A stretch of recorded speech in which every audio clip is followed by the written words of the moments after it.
But I think that day during the conversation, the therapist, the man, first, like, I felt had no understanding of queerness, but the line of questioning that he had was very embarrassing for me.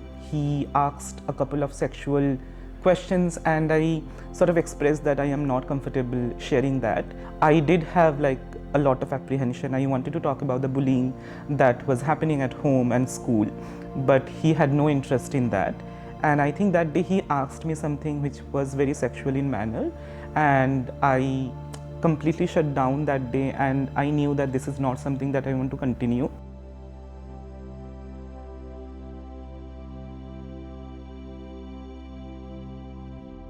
Hello, my name is Sudipta. I am coming from India. I work at the YP Foundation. I directly work with the queer community in the country. So I am currently leading a fellowship which is for queer trans people and their leadership. Apart from that, I'm also a Dalit queer writer. So I come from a marginalized caste identity in India.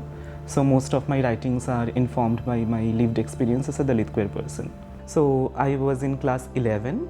I did come out to my parents, but at the same time some amount of outing was also involved, which my sister kind of did.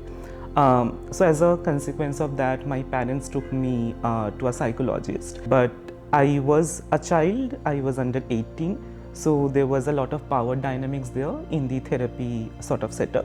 And definitely it was not a queer affirmative experience at all. So the moment I came out to my parents, to my family, I think my agency was completely taken away from me, that if I want to come out to a therapist or not.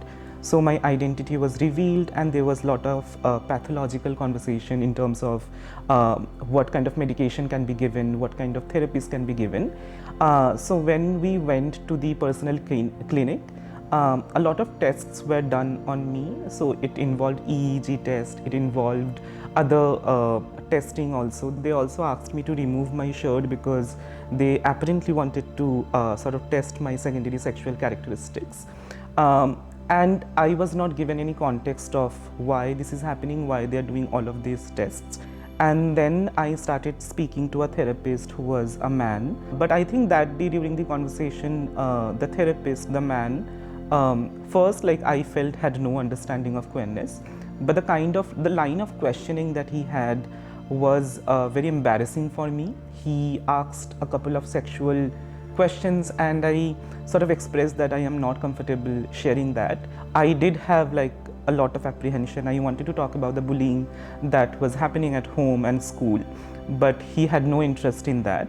And I think that day he asked me something which was very sexual in manner, and I completely shut down that day, and I knew that this is not something that I want to continue. And I think at that young age I sort of realized that, you know, this is something which is going to be very personal to me, and I have to navigate this on my own, and I cannot trust people, even the family of origin, to sort of share the information of my desire and queerness. I just have to hide it and navigate it on my own way. But beyond that, I definitely feel that because my parents were also the people who took me to the space, over the time I learned how to survive without the love of the people who are supposed to sort of love you, care for you, because as a child I didn't get that. And sometimes now when I'm pretty much established, like I'm doing well in my life, I have also like achieved certain things in my own context and possibilities. When my parents are very caring and loving to me, I don't know what to do with that love and care, because all this year I have learned to live without that, so that feels very alienating, and definitely I think creates certain amount of like isolation that many queer trans people feel anyway.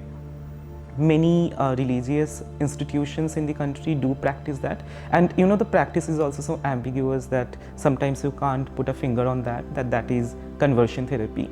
I think in 2019 I did a podcast with two therapists about conversion therapy, because there's this person called Anjana Harish. She was a bisexual woman in India, and she committed suicide, and I think before she was died by suicide, she did a Facebook live. In the live, she also talked about how she was placed in a religious institution, and conversion therapy was sort of practiced on the person, and that person was sort of put into a lot of like conversations which were completely sort of trying to negate their bisexual identity. So after their death, definitely the community got really agitated because it felt very close to home and our own experiences. I don't think that Mental Health Care Act can really control the conversion therapy practices, and that is why a concrete sort of policy have to come in place. When these policies are also drafted, the people from the community are not being consulted. So I think that's definitely fundamental, that we include the lived realities of people, because I think the people who are at the positions of power and might be drafting these policies, they might not even have a comprehensive understanding of what is conversion therapy. Conversion therapy can also be your parent asking you to not do something, or like asking you to not be friends with someone. So the infrastructure of a country, of a society, constantly pushes you to convert, right?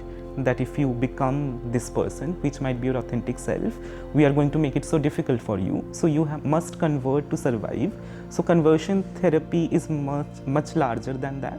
But definitely the dominant practices that happens in institutions, that has to be stopped, and I think policy and then definitely the sensitization in the society can help that.